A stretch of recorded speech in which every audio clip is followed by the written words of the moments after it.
और भाई कैसे हैं सब लोग। चलो 10th वालों की एग्जाम आ रही है इंग्लिश की। ऑलरेडी आपका मैथ्स का पेपर हो चुका है। आई होप कि सबका पेपर बहुत ज्यादा ही अच्छा गया होगा। अब 10th का पेपर इंग्लिश का अभी आने वाला है और बहुत सारे बच्चों को यही डाउट होता है कि पेपर एग्जैक्टली किस तरह लिखे या किस तरह 80 on 80 अगर फुल मार्क्स लाने हैं तो क्या ला सकते हैं, नहीं ला सकते हैं, कौन से टाइप के सेक्शन है वो पहले अटेम्प्ट किया जा सकता है। ये सेम चीजें 12th वाले भी अप्लाई कर सकते हैं, 11th वाले भी अप्लाई कर सकते हैं और 9th वाले भी अप्लाई कर सकते हैं, सीबीएसई वाले भी और जीएसईबी वाले भी। भले ही मैं यहाँ पे पैटर्न है वो सीबीएसई की बताऊंगा, बट जीएसईबी वाले भी ये सेम चीज अप्लाई कर सकते हैं अकॉर्डिंग टू समथिंग जो मैं अभी बताने जा रहा हूँ। तो स्टार्ट करते हैं।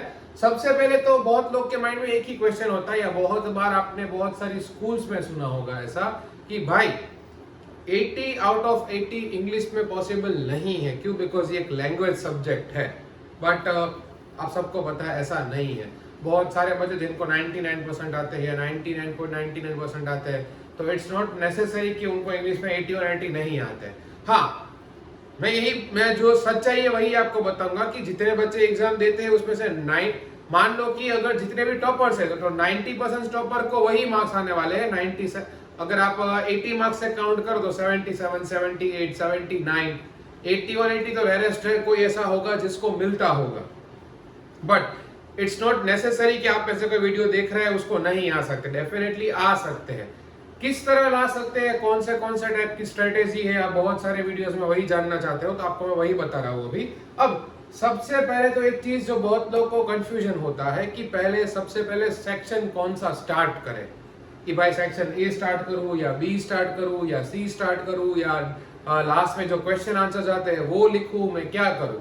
अब सबसे एक पहली ट्रिक जो एक मेरा बहुत ज्यादा ही ऑनेस्ट ओपिनियन रहेगा सबके लिए, मैं बताऊंगा कि हाँ, अगर मैं आपको ऐसा बोलूं अभी कि बेटा तुम पहले सेक्शन ए अटेम्प्ट करो या पहले सेक्शन बी अटेम्प्ट करो या सी अटेम्प्ट करो, या आपके किसी टीचर ने बोला होगा या किसी सर ने बोला होगा, हो सकता है किसी दोस्त ने आपको बोला हो, आपने कोई वीडियो देखा होगा, सब चीजें 2 मिनट के लिए सिर्फ और सिर्फ साइड में रख दो और जस्ट आस्क योरसेल्फ। देखो, जो लोग पेपर दे रहे हैं अभी, ऐसा तो है नहीं कि आपने इसके पहले कोई पेपर नहीं दिया है इंग्लिश का, ठीक है। जो भी आपके स्कूल में प्री बोर्ड चल रही होगी, आपने प्रैक्टिस पेपर लिखे होंगे, आपको आइडिया तो आ ही गया होगा कि कौन से सेक्शन में आप सबसे ज्यादा वीक हो। वीक का मतलब ये नहीं बोल रहा हूँ कि आपको बिल्कुल मार्क्स नहीं आते, मतलब उसमें आपके ज्यादा मार्क्स कटते हैं या उसमें आपको टाइम लगता है।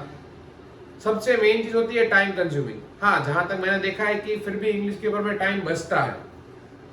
आपका पेपर 2 आवर एंड 45 मिनट्स में खत्म हो जाना चाहिए, कुछ भी हो जाए। अब सबको पता है कि आपको 15 मिनट्स पहले पेपर रीडिंग के लिए मिलता है। अब सबसे पहली ट्रिक मैं आपको समझाता हूँ कि आप क्या कर सकते हो। देखो, मोस्टली चीजें इंग्लिश में वो ऑप्शनल है। सेक्शन ए में आप सबको पता है कि 2 अलग अलग टाइप के पैराग्राफ आते हैं, वो भी आप उसके बारे में भी बात करेंगे अभी हम, और उसकी पूरी आपको एक पेपर स्टाइल का पेपर भी दिखाई देगा, उसके आंसर्स भी आपको दिखाई देंगे अभी स्क्रीन पे कि एग्जैक्टली किस तरह सब चीजें होगी, तो जो आपको टेंशन लेने की जरूरत नहीं है। सेक्शन ए में ऑप्शनल नहीं होता है। सेक्शन बी ऑप्शनल ग्रामर, वो तो आप सबको पता है कि लोग 12 के 12 अटेम्प्ट करते हैं, कोई भी 10 है वो राइट हो गए तो आपको 10 on 10 मिल जाएंगे। फिर आता है सेक्शन सी, दोनों में ऑप्शन होता है, पहले ए और बी में से एक अटेम्प्ट करना है, फिर वापस ए और बी में से एक अटेम्प्ट करना है। तो मैं आपको वही बताने जा रहा हूं कि जब आपको 15 मिनट्स का रीडिंग टाइम मिल रहा है, तब एक काम सबसे पहले कर दो कि वो जो सेक्शन ए का जो 2 पैराग्राफ है उसको रीड मत करो, तब वो टाइम मत बिगाड़ो। तब आप क्या डिसाइड करो, तब आप ये चीज देख लो कि भाई मुझे कौन से क्वेश्चन से वो अटेम्प्ट करने हैं। वो जितना जल्दी या जितना पहले आप ये डिसाइड कर लोगे, उतना आपका टाइम बचेगा और उतना ज्यादा ही आप कंफ्यूज नहीं होगे। मैं आपको वही बता रहा हूं, ये चीज सबके लिए अप्लाई होगी, 9, 10, 11, 12, चाहे सीबीएसई हो, जीएसईबी हो, कोई भी हो। जितने भी आपके ऑप्शंस अवेलेबल होते हैं ना, कि जैसे सेक्शन सी में क्या होता है, दोनों में से एक ही अटेम्प्ट करना है, फिर वापस एक क्वेश्चन आएगा 6 का, दोनों में से एक ही अटेम्प्ट करना है। वो डिसाइड कर लो पहले से ही कि भाई पहले मैं ये वाला अटेम्प्ट करूंगा, या एनालिटिकल पैराग्राफ दोनों में से एक अटेम्प्ट करना होता है, लेटर राइटिंग दोनों में से एक अटेम्प्ट करना होता है, फिर क्वेश्चन आंसर्स आएंगे। पहले आपको पता ही है वो 3 मार्क्स वाले आएंगे, उसमें से आपको 4 अटेम्प्ट करने होते हैं, 5 या 6 में से। उसके बाद वापस आपको 2 अटेम्प्ट करने होते हैं कोई भी 3 में से। फिर आएंगे 6 मार्कर, दोनों में से एक अटेम्प्ट करने हैं, वापस दोनों में से एक अटेम्प्ट करने हैं। तो जहां जहां पे आपको ऑप्शंस मिल रहे हैं वो सारे के सारे ऑप्शंस पहले ही कंसीडर करके आप टिक लगा दो आपके क्वेश्चन पेपर में कि भाई मैं ये वाला करने वाला हूं, तो आपका सबसे पहला टाइम वहां बच जाएगा। अब स्टार्ट करते हैं पेपर स्टाइल के अकॉर्डिंग, जो ऑलमोस्ट सबके लिए रिलेटेबल होता है। डेफिनेटली सेक्शन किस तरह स्टार्ट कर सकते हो वो टोटली आपके ऊपर है। बहुत सारे स्टूडेंट ऐसे होते हैं जिनका लिटरेचर बहुत पावरफुल होता है, तो वो लोग क्या करते हैं कि क्वेश्चन आंसर्स पहले लिख देते हैं। जिसका ग्रामर बहुत पावरफुल है वो ग्रामर पहले लिख देते हैं। जिसका राइटिंग सेक्शन बहुत ज्यादा पावरफुल है वो सबसे पहले लेटर और एनालिटिकल खत्म कर देंगे। या जिसको सेक्शन ए में इतने मार्क्स कट नहीं होते, जिनकी रीडिंग स्किल बहुत ही अच्छी है कि मैं फटाफट रीड करके वो सारे के सारे क्वेश्चन है उसके आंसर में वहां पे लिख दूंगा, तो वो लोग वैसे अटेम्प्ट करते हैं। तो ये टोटली आपके ऊपर है, आपको किसी की एडवाइस लेने की जरूरत नहीं है। मैं इससे ज्यादा ऑनेस्टली आपको कोई नहीं बताएगा। आपको जो ठीक लग रहा है कि भाई मैं ये वाला सेक्शन पहले अटेम्प्ट कर सकता हूँ या कर सकती हूँ, तो जस्ट गो फॉर इट, ज्यादा सोचने की जरूरत नहीं है। अब सबसे पहले बात करते हैं सेक्शन ए के बारे में। सेक्शन ए अगर हम बात करें, ठीक है, अगर हम यहाँ पे सेक्शन ए की बात करें तो आपको 20 मार्क का होता है वो, 20 मार्क्स। क्यों? बिकॉज 2 अनसीन पैसेज आएंगे। क्या आएंगे उसमें? Unseen passage. अब अनसीन पैसेज किस तरह सॉल्व करते हैं वो अगर आपको जानना है तो इसका मैंने ऑलरेडी एक वीडियो बना दिया है, ठीक है, तो वो वीडियो आप ऑलरेडी चेकआउट कर सकते हो, आपको वहां पे मिल जाएगा। आपको लिंक भी डिस्क्रिप्शन में मिल जाएगी, at the end of the video आपको ये लिंक मिल जाएगी, तो वो वहां पे मैंने सिखा दिया है। अब सेक्शन ए पूरा पैराग्राफ आएगा, पैराग्राफ आपको रीड करना है। कौन से टाइप के पैराग्राफ आएंगे वो भी आपको यहाँ पे स्क्रीन में एक सैंपल पेपर दिख रहा होगा। टर्न बाय टर्न सारे क्वेश्चंस दिखेंगे और उसके सॉल्व किए हुए आंसर भी दिखेंगे, ताकि आपको पता चले कि भाई किस तरह कौन से टाइप के, अगर मान लो कि पैराग्राफ आपके सामने आ रहे हैं, ठीक है, तो उसके आंसर किस तरह होते हैं और आप किस तरह सॉल्व कर सकते हो। जैसे पूरा आपको पैराग्राफ दिखा, अब उसके नीचे डिफरेंट काइंड ऑफ क्वेश्चंस होते हैं। 1 मार्कर भी होते हैं, 2 मार्कर भी होते हैं, फिल इन द ब्लैंक्स होती है, ट्रू एंड फॉल्स होता है, एमसीक्यूज भी होते हैं, वो सब आपको दिखाई देगी। अब हाँ, एक ऐसा क्वेश्चन जिससे सबसे ज्यादा बच्चे डरते हैं कि find the word from the passage. Synonym हो सकता है, एंटोनिम हो सकता है, और वो वर्ड मुझे पता है कि 90% बच्चों को मिलता ही नहीं है। क्यों? बिकॉज होता क्या कि बोले यार ये वर्ड, कभी कभी तो बोला होता है कि पैराग्राफ 3, पैराग्राफ 4 या पैराग्राफ 2 में से ढूंढना है, फिर भी नहीं मिलता है। सोच लो, तो उसमें क्या किया जाए या आप क्या कर सकते हो? सबसे मेन चीज, ठीक है, देखो उसमें आप ये चीज कर सकते हो कि पहले तो ध्यान से देखो। कुछ हमारे जो ब्रिलियंट माइंड्स है वो क्या करते हैं, ऐसे लिखा होता है find the similar word of circumstances. अब पता है वो करते क्या है, वो सर्कमस्टांसेस जो वर्ड है वो वर्ड वहां पर ढूंढते हैं। अरे मेरे भाई क्या बताया है, फाइंड द सिमिलर वर्ड, उसके जैसा वर्ड, वो सेम टू सेम वर्ड वहां पे नहीं ढूंढना है, उसके जैसा वर्ड वहां पे अवेलेबल होगा वो तुम्हें ढूंढना है, तब जाके तुमको पता चलेगा कि वो वर्ड कैसा है। मान लो कि सेक्शन ए में कोई ऐसा क्वेश्चन है जो अभी आपको नहीं आ रहा है, जैसे एक एग्जांपल लेते हैं, ये वर्ड आपको नहीं मिल रहा है, तभी के लिए टाइम वेस्ट मत करो, छोड़ दो उसको, ठीक है, आप ट्राई करो। हाँ, इतना तो याद रहेगा कि भाई ये वाला क्वेश्चन का आंसर भी मैंने बाकी रखा है, तो वो मैं एंड में अटेम्प्ट कर लूंगा, वो भी हो जाएगा। उसके बाद वापस एक अनसीन पैसेज आएगा, सेम टू सेम पैटर्न कर सकते हो। इसीलिए मैंने एक पूरा सैंपल पेपर भी लिया है अनसीन पैसेज का, और उसके वहां पे आंसर्स भी रखे हुए हैं, ताकि it will be really easy for all of you to understand कि किस तरह होता है ये सब चीजें। अब ये हो गया, उसके बाद आता है, आपको पता है सबसे मेन पार्ट सेक्शन बी, ठीक है, जिसमें सिर्फ और सिर्फ होता है ग्रामर, जो होता है 10 मार्क्स का। आप सबको पता है 10 मार्क का ग्रामर। अब कुछ लोग बोलेंगे यार बहुत इजी, उसमें क्या है, 10 मार्क का ग्रामर है, यूं खत्म कर देंगे, कर लो, जिसका ग्रामर पोर्शन अच्छा है उसको आएगा। देखो इसलिए इनको बोलते हैं इंटीग्रेटेड ग्रामर। इंटीग्रेटेड ग्रामर है, उसमें एरर करेक्शंस आते हैं, टेंसेस आएंगे, डायरेक्ट इनडायरेक्ट आएगा, सब्जेक्ट ऑफ एग्रीमेंट होगा, मोडाल्स होगा, आर्टिकल डिटरमाइनर्स होगा, कुछ भी हो सकता है। There are so many different kind of topics which will come in section B.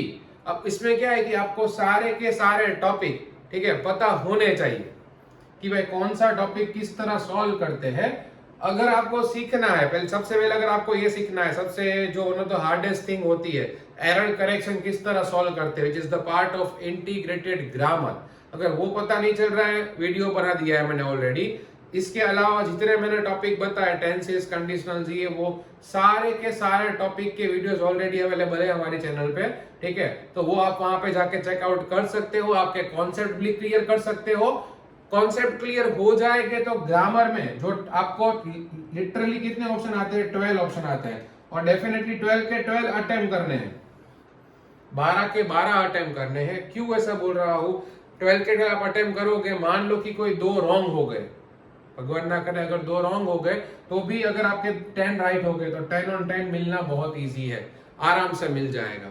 तो इसलिए बोल रहा हूं कि ये 12 के 12 अटेम्प्ट करना सब लोग, भूलना मत, ठीक है। उसके बाद सेक्शन बी में सिर्फ ग्रामर नहीं होता है, ठीक है, ग्रामर एंड राइटिंग होता है।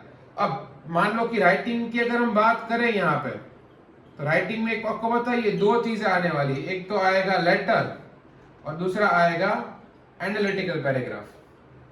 कि एक तो लेटर राइटिंग है, लेटर राइटिंग का फॉर्मेट याद होना बहुत ज्यादा जरूरी है। मैं बहुत सारे वीडियोस के रिकमेंडेशन आपको देता रहूंगा, अगर किसी को डाउट है तो वो आप वो वीडियो चेकआउट कर सकते हो, वरना कोई बात नहीं। जैसे लेटर राइटिंग का एग्जैक्ट डिस्क्रिप्शन क्या होता है, किस तरह सॉल्व करते हैं, उसका वीडियो बना दिया है मैंने। फॉर्मल लेटर्स ही आते हैं फॉर्मेट के साथ, एग्जाम्पल के साथ पूरा वीडियो बना दिया है। एनालिटिकल पैराग्राफ किस तरह एनालाइज करते हैं, लिख सकते हैं, वो भी वीडियो बना दिया है, वो भी आप चेकआउट कर सकते हो। अपार्ट फ्रॉम दैट, लेटर दोनों में से कौन सा अटेम्प्ट करना है बता दिया पहले ही स्टार्टिंग में, कि आपको पहले टिक कर देना है कि भाई ये वाला अटेम्प्ट करूंगा या करूंगा। एनालिटिकल दोनों में से कोई एक ही अटेम्प्ट करना है, पहले ही डिसाइड कर लो कि भाई मैं ये अटेम्प्ट करूंगा या करूंगी, हो गया प्रॉब्लम सॉल्व आपका सबसे पहले वो। इसके बाद आएगा, आपको पता ही है, ठीक है, अगर मैं यहाँ पे लिख दूं सेक्शन सी, जो होगा सोलरली ऑन लिटरेचर, सिर्फ और सिर्फ लिटरेचर। लिटरेचर के भी मैं बोलना पड़ेगा मुझे आपको कि सारे के सारे चैप्टर, चाहे वो चैप्टर हो, चाहे वो पोम हो, चाहे कुछ भी हो, सब कुछ सारे के सारे वीडियोस मैंने बना दिए हैं। अगर आपको कोई चैप्टर समझ में नहीं आ रहा है, कोई पोम समझ में नहीं आ रही है, कोई सप्लीमेंट्री समझ में नहीं आ रही है, आप चेकआउट कर सकते हो सारे के सारे वीडियोस। सेक्शन सी में सबसे पहले क्या होगा, मैंने बोला आपको स्क्रीन पे दिखाई देगा। वंस अगेन, पहले आपको 2 ऑप्शन मिलेंगे कि कौन सा अटेम्प्ट करना है। जैसे मान लो कि 6A और 6B ऐसा आएगा, दोनों में से कोई एक ही अटेम्प्ट करना है। कभी कभी क्या होगा, एक में चैप्टर के क्वेश्चन आंसर्स हो गए, एक में पोएम के हो गए, 5 मार्क का होता है, तो 5 मार्क से दोनों में से एक ही अटेम्प्ट करना है, पहले ही सिलेक्ट कर लोगे। फिर वापस सेम टू सेम आएगा, ठीक है, 7A और 7B, मतलब उसमें भी क्या होगा, दोनों में से एक अटेम्प्ट करना है। वंस अगेन हो सकता है या तो दोनों के दोनों चैप्टर हो, या एक चैप्टर होगा एक पोएम होगी, इस तरफ भी आप पूरा कर सकते हो सब चीजें। तो हाँ, और ये ऑब्जेक्टिव होता है, कभी कभी 2 मार्क क्वेश्चन आंसर आते हैं इसमें, वो आपको स्क्रीन पे यहाँ पे दिखाई देंगे अलग अलग टाइप के क्वेश्चन आंसर कि सेक्शन सी में किस तरह आते हैं। Once you'll be finished with that, फिर आपका सिर्फ और सिर्फ बचेंगे क्वेश्चन आंसर्स, प्रॉपर्ली जो क्वेश्चन आंसर्स बोलते हैं, जिसमें सिर्फ और सिर्फ आते हैं 3 मार्कर और 6 मार्कर। सबसे पहले 3 मार्कर आपको 4 आएंगे, रियल में आपको 5 या 6 दिए होंगे, ठीक है, जिसमें से आपको सिर्फ 4 अटेम्प्ट करने हैं, और वो पहले ही टिक कर लो, मैंने पहले ही समझा दिया। हो सकता है आपको कोई ऐसा चैप्टर है, जैसे एग्जांपल लेते हैं, बहुत सारे लोग हैं उनको नेल्सन मंडेला चैप्टर बहुत हार्ड लगता है, बहुत लोग को making of a scientist chapter नहीं आता है, मैं क्लास 10th की बात कर रहा हूँ। तो अगर आपको लग रहा है कि वो वाला क्वेश्चंस में अटेम्प्ट नहीं कर सकता हूँ, तो कोई बात नहीं, छोड़ दो, तो बाकी के 4 है वो अटेम्प्ट कर लो, तो वो आपका प्रॉब्लम सॉल्व हो गया उधर। उसके बाद आते हैं वंस अगेन, वापस आपको 3 मार्कर क्वेश्चंस 2 लिखने हैं, 3 दिए होंगे, जो 9th क्वेश्चन होता है, 9th क्वेश्चन, उसमें 3 में से कोई भी 2 अटेम्प्ट करने होते हैं आपको, वो भी आप पहले टिक कर लोगे। फिर लास्ट में आते हैं 6 मार्कर क्वेश्चन आंसर, जो बहुत लोग को प्रॉब्लम होती है। क्यों? बिकॉज उसमें आपके ओपिनियंस पूछते हैं, कभी कभी 2 चैप्टर के कैरेक्टर है उसको कंपेयर करने का पूछेंगे, कभी कभी कॉन्ट्रास्ट करने का पूछेंगे, कभी सिमिलरिटीज पूछेंगे, कभी डिफरेंशिएशन हो सकता है, बहुत चीजें हो सकती है उसमें, ठीक है। बट वो 6 मार्क का क्वेश्चन आंसर किस तरह सॉल्व करते हैं पूरा का पूरा, और 6 आउट ऑफ 6 कैसे ला सकते हैं, उसका वीडियो भी मैंने बना दिया है, तो वो भी आप चेकआउट कर सकते हो। ठीक है, अभी थोड़ा टाइम पहले वो वाला वीडियो बनाया था। दोनों में से ऑन सेकंड कौन सा अटेम्प्ट करना है आपने डिसाइड कर लिया पहले ही, तो वो 6 मार्क का आ गया। वापस एक 6 मार्क का क्वेश्चन आएगा, दोनों में से कौन सा अटेम्प्ट करना है पहले डिसाइड कर लिया है। बहुत लोगों को बोरिंग फील हो रहा होगा, बोलेंगे यार सर कब खत्म होगा। देखो वैसे खत्म हो गया, ज्यादा लोड लेने की जरूरत नहीं है, ज्यादा सोचने की जरूरत नहीं है। मैंने आपको शॉर्ट एंड सिंपल ट्रिक बताई ना, ज्यादा एडवाइस फॉलो करने की भी जरूरत नहीं। इसलिए मैं देखो पूरे वीडियो में आपको कोई एडवाइस नहीं दे रहा हूँ कि बेटा तुम ये करना, बेटा तुम ऐसा करना, बेटा तुम ऐसा करना। Why I am not telling you this like everyone else? उसका एक रीजन है कि सबके माइंड अलग अलग तरीके से वर्क करते हैं। ठीक है, सब लोग का माइंडसेट भी अलग अलग होता है। तो मैं एक एक बच्चे को या मैं किसी सब जने को नहीं बोल सकता कि मैं जैसा बोलूं वैसा ही करो। आई नो बहुत लोग को स्कूल में बोलते हो कि बेटा जैसा मैंने बोला है वैसा ही तुम्हें करना है, कोई जरूरत नहीं है। दूसरी एक चीज, 2-3 ऐसे क्वेश्चंस अगर पूरे पेपर की बात करो तो कि सर क्या हम लोग सेक्शन चेंज कर सकते हैं? डेफिनेटली कर सकते हैं, बट जो भी सेक्शन आप पहले अटेम्प्ट कर रहे हो वो पूरा सेक्शन आपको फिर लिखना पड़ेगा। जैसे मान लो कि आपने डिसाइड किया कि मैं पहले सेक्शन 20 खत्म करूंगा, तो फिर सेक्शन भी पूरा का पूरा खत्म ही करो। उसमें से कुछ नहीं आ रहा है तो उसकी जगह छोड़ दो सप्लीमेंट्री में। फिर सेक्शन सी अगर स्टार्ट कर रहे हो तो पूरा का पूरा खत्म करो। बीच में 1-2 क्वेश्चन आंसर्स नहीं आ रहे तो उसकी जगह छोड़ दो। ठीक है, लेकिन ऐसा मत करना कि 2-3 क्वेश्चन इसके लिखिए फिर वापस सेक्शन ए में गए। Don't do that. जैसे कि मैंने आपको पहले ही बोला 2 आवर 45 मिनट्स, इतने टाइम में आपका पेपर कंपलसरी खत्म हो जाना चाहिए। क्यों? उसका रीजन है कि 15 मिनट्स तो आपके पास होने चाहिए ना वापस रीचेक करने के लिए पूरा पेपर। जैसे मान लो कि 15 मिनट्स होगी और अगर आप भूल गए, जो मैंने आपको वीडियो के स्टार्टिंग में बोला कि भाई एक ऐसा क्वेश्चन था find the word from the passage, जो आपने तब छोड़ दिया था, तो देखो याद आएगा। तो मान लो कि कोई ऐसा टॉपर है जिसको 78-79 आ रहे हैं, तो यहाँ पे 1-2 मार्क बिना बात के चले जाएंगे। तो फिर आप वापस वो वर्ड ढूंढ सकते हो। उसके अलावा कहीं पे आपको ऐसा लग रहा है कि यार मैं एक बार चेक कर लेता हूँ कि नंबर में कहीं मैंने बहुत ज्यादा ही आपको पता ना बहुत लोग होते हैं बहुत ज्यादा उतावले होते हैं, एकदम फटाफट सब लिख देते हैं, बोले हाँ मेरे को सब कुछ आता है। उसके चक्कर में कभी कभी क्या होगा कि आपको आता है बट फिर भी बिकॉज ऑफ द कंफ्यूजन आपने क्या कर दिया, रॉन्ग कर दिया। या बहुत सारे बच्चों के साथ हुआ, मैंने तो लाइव देखा हुआ है। क्या होता है, पहले राइट आंसर लिखते हैं, फिर कुछ ना कुछ होता है, या तो चलो ठीक है ऑनेस्टली स्पीकिंग कि कभी कहीं से पता चल गया कि भाई ये दो दोस्त ने तो ऑप्शन ए लिखा है, मैंने सी लिखा है, हो सकता है वो राइट है, तो फिर सी कट करके ए लिख दोगे। फिर घर आके पता चला कि अरे बाप रे ऑप्शन सी ही राइट था, ये तो रॉन्ग था। क्यों? बिकॉज खुद के ऊपर भरोसा नहीं है और दोस्त के ऊपर भरोसा है। या कभी कभी खुद को एक कंफ्यूजन होता है, बोले मुझे लग रहा है नहीं नहीं यही हो सकता है। एक बार डिसाइड कर लिया कि मेरे अकॉर्डिंग ये आंसर है, मेरे कॉन्सेप्ट सही चल रहा है, ठीक है, तो वो सही है, छोड़ दो, ज्यादा मत सोचो। किस तरह पूरा पेपर सॉल्व करना है, किस तरह सेक्शन सॉल्व करने होते हैं, सब कुछ बता दिया। ठीक है, किस तरह फुल मार्क्स ला सकते हैं अगर प्रॉपर्ली सब कुछ सेट करोगे। हाँ, बहुत लोग पूछते हैं कि वो क्वेश्चन आंसर में कुछ जगह पे हाईलाइट करना या नीचे पेंसिल से राउंड करना, ये सब करना अलाउड नहीं है। देखो अलाउड नहीं है, वी डोंट नो, ठीक है, बिकॉज वो चेकिंग पेपर होता है। बट अगर आपके पास टाइम है करो, ठीक है, but it's not necessary at all. हम लोग आर्ट एंड क्राफ्ट की एग्जाम नहीं दे रहे हैं, हम लोग इंग्लिश की एग्जाम दे रहे हैं। ठीक है, तो इंग्लिश की एग्जाम दे रहे हैं तो it's not necessary at all कि आप ऐसा सब चीजें करो। आपके पास टाइम बच रहा है, आपको लग रहा है कुछ चीजें मुझे हाईलाइट करनी है कुछ कुछ जगह पे व्हाट्सोएवर सेक्शन में, तो आप कर सकते हो, वरना कोई जरूरत नहीं है।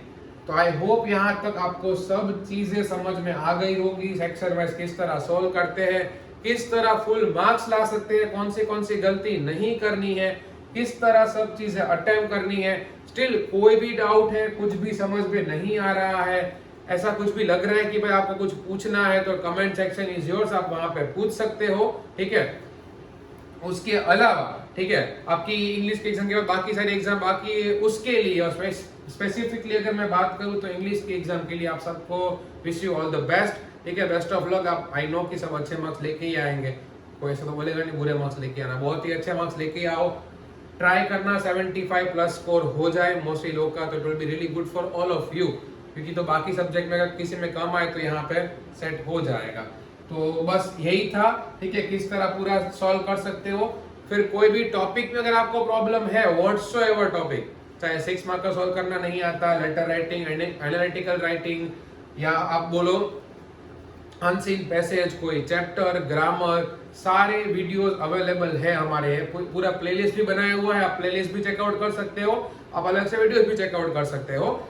ये वीडियो अच्छा लगा है, आपको लग रहा है कि भाई बहुत हेल्पफुल था, आपको मजा आया, आपको पता चल गया एग्जैक्टली कि किस तरह प्रॉपरली पूरा पेपर सॉल्व करते, तो आपके जितने भी दोस्त है, स्पेसिफिकली अगर बात करो तो 9, 10, 11, 12, ठीक है, उनके साथ आप ये वाला वीडियो शेयर करिए। ठीक है, अगर आप नए हो चैनल पे, सब्सक्राइब नहीं किया है तो वो भी कर दीजिए। अगर कुछ ऐसा लग रहा है कि रह गया है तो आप मुझे कमेंट सेक्शन में बता सकते हो, आपको मैं आंसर दे दूंगा। बाकी हम लोग अब सीधा मिलेंगे नेक्स्ट वीडियो में। चलो, जय हिंद।